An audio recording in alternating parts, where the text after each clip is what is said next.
Hey, what's going on? It's JBReal. Welcome back to episode 4 of Homeless Dad, Laws of the 3W series. If you've been with me since episode 1, thank you for riding with me. If you're new here, go check out episode 1 through 3 because we're building something real here. You know, this episode was one of those that would have never existed if one sound was different. If one sound was different, my kids wouldn't have a father. And before I start, I would like to take a moment to pay my respects to the families of Rondell Moore and Catherine Short. May they rest in peace. Rondell was 25 years old and Catherine was 42. And, you know, they were fighting demons that it's,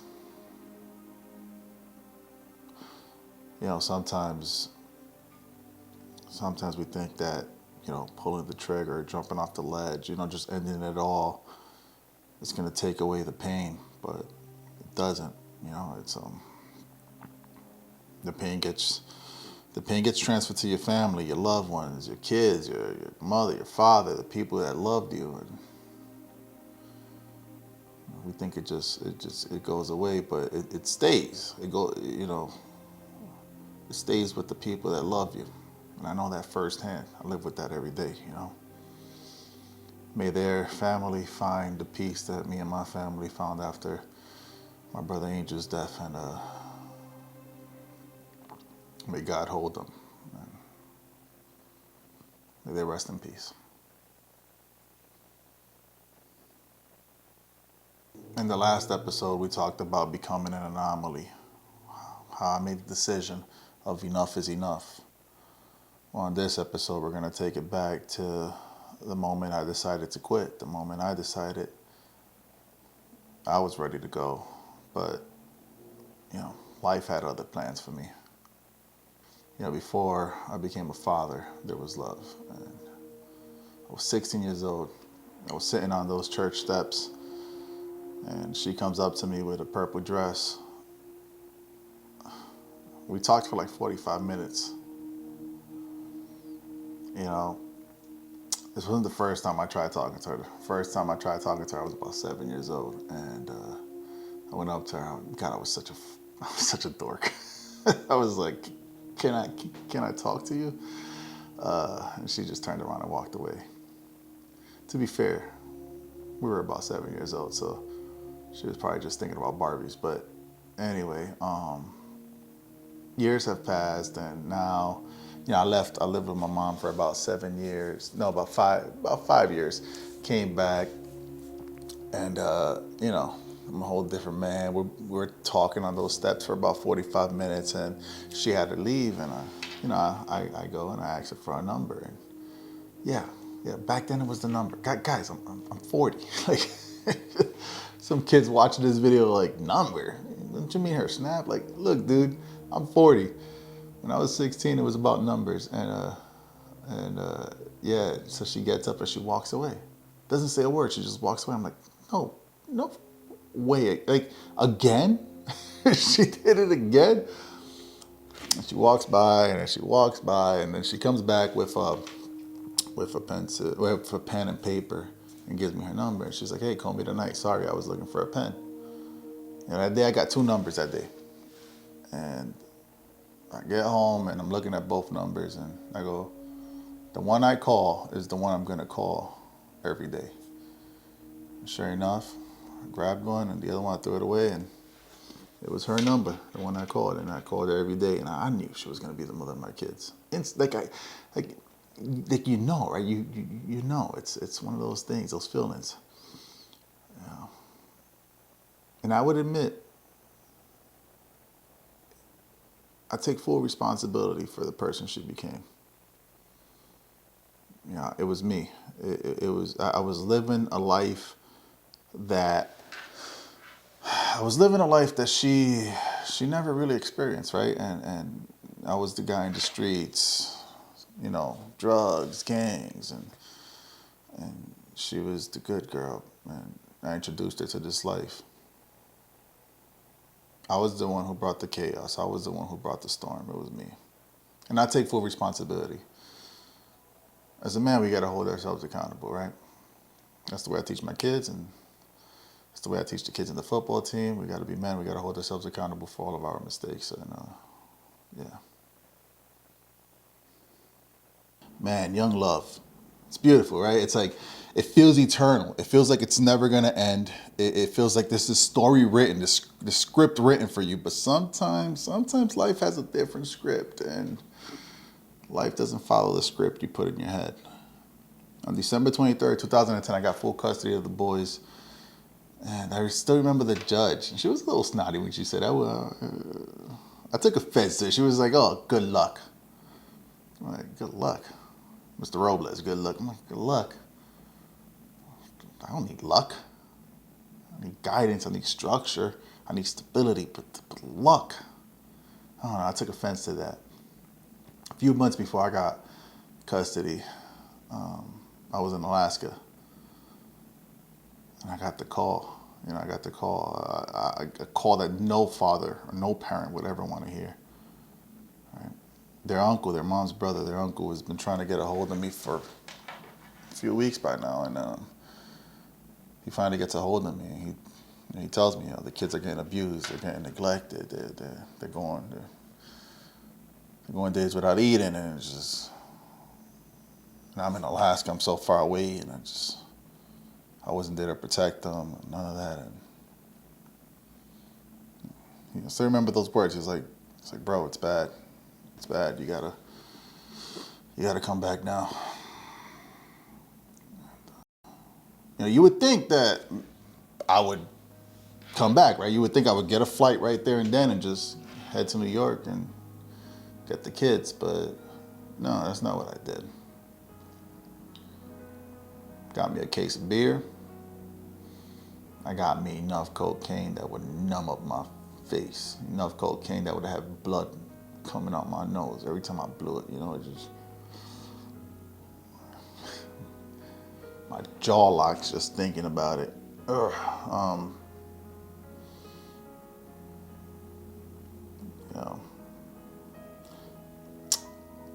As a father, all I felt was how I let my kids down, That night, it got dark that night. It got really dark. There's a lot of things men could go through in life, but letting your kids down, that's a tough one. Knowing that you wasn't there to protect them, that's a tough one. I got powder up my nose and beer cans all over the floor.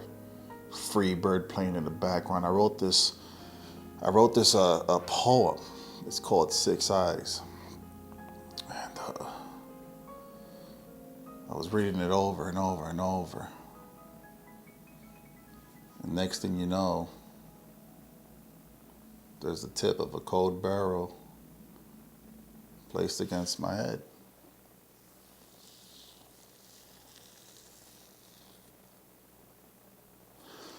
And I click, click. That was the sound, click.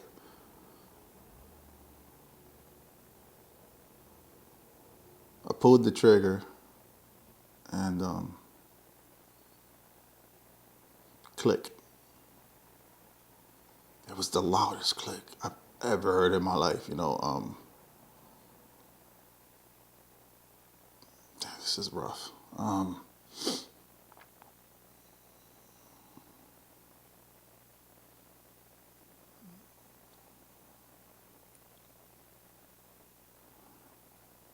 I open my eyes and I see beer bottles and cans all over the fucking place, and the reflection of the glass was like a broken mirror, right? And it is just, I just see a bunch of reflections of myself that I hated. Then I got this glimpse, like Isaiah's face, Jeremiah's face, and Jacob's face. And six eyes, right? Three faces, three hearts, six eyes.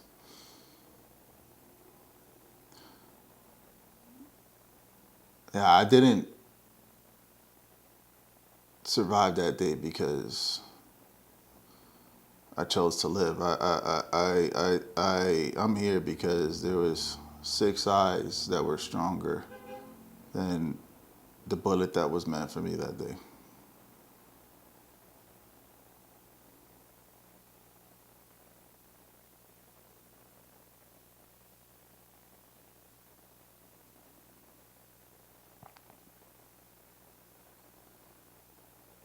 I knew this was gonna be a rough episode, man, to try to get through.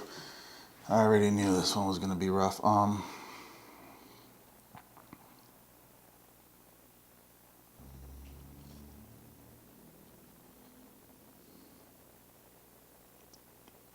A week later,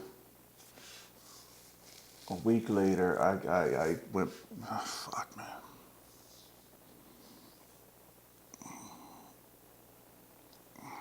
A week later, I went back to New York. I was fuck, I can't even finish this shit.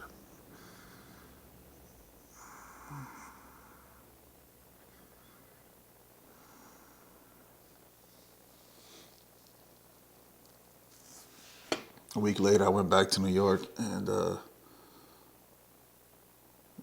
was right before Father's Day, and I got the kids for the weekend, and I ain't sent them back.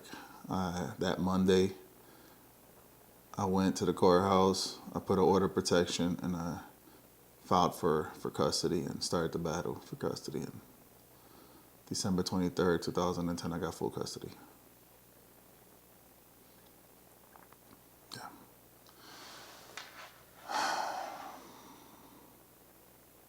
That entire week before I went to New York, all I was thinking was like, why am I still here? Why? Why am I still here? Like, why? You know, what do I have to do? Because once I figured out why was I still here, when I figured it wasn't, I wasn't here. I was here for my kids, my kids. I'm still here because of my kids. They need me. So then what? What am I supposed to do? Well, go get them. Go fight for custody. Go get them, and then win today, tomorrow, and like right now. You know, why? What? When? It's a simple format that could change you. It could change your life forever. I know I know it sounds simple, but it works. You just have to ask the right why, the right what, the right when. The wrong why will lead you to that dark place where you decide it's time to end it all.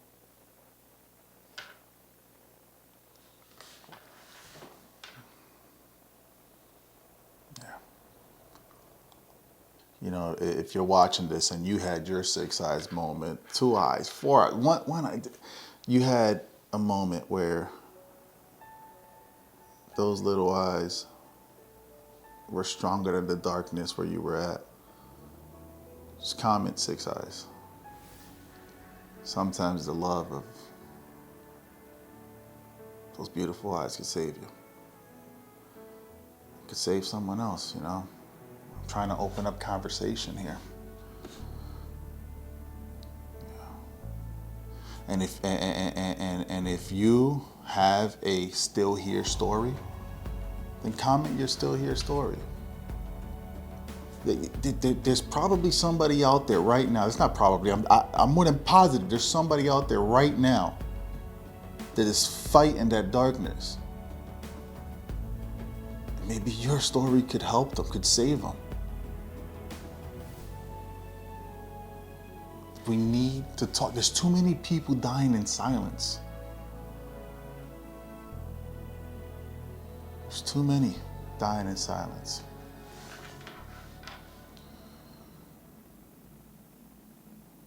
Rondell Moore and Catherine Short, may you two rest in peace, and may your family find the peace in their hearts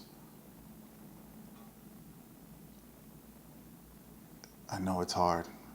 My brother, he's not here. He took his life, and I know it's hard. But it's not impossible to find that peace. So may your families find that peace in their heart.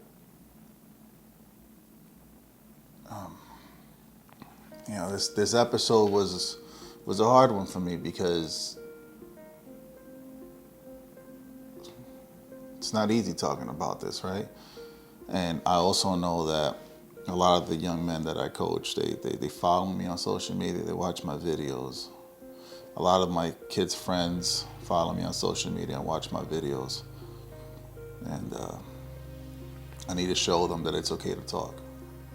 Because life, life, life is life, and it's gonna hit you in some weird ways, right? And all those young men that follow me, I need them to know that it's okay to talk about it. There's nothing unmanly about not, talking about it. Like, it doesn't make you less of a man.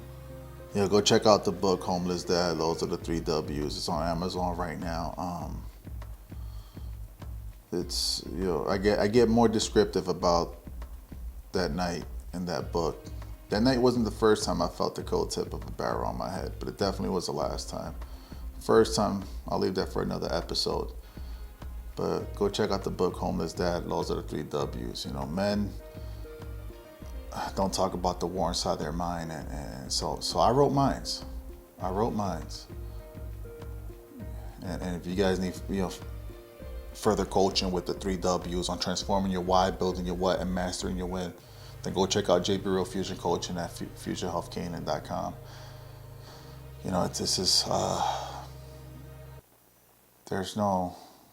There's no hype here. There's no pretending. We rebuild here, one honest question at a time.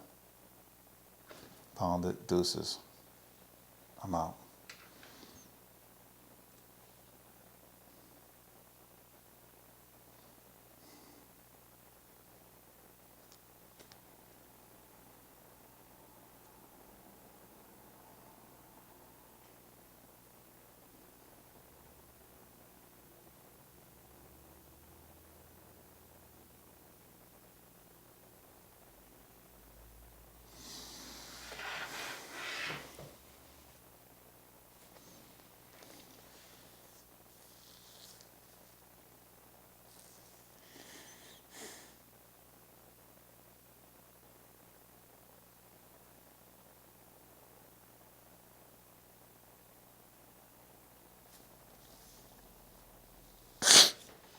Oh, fuck.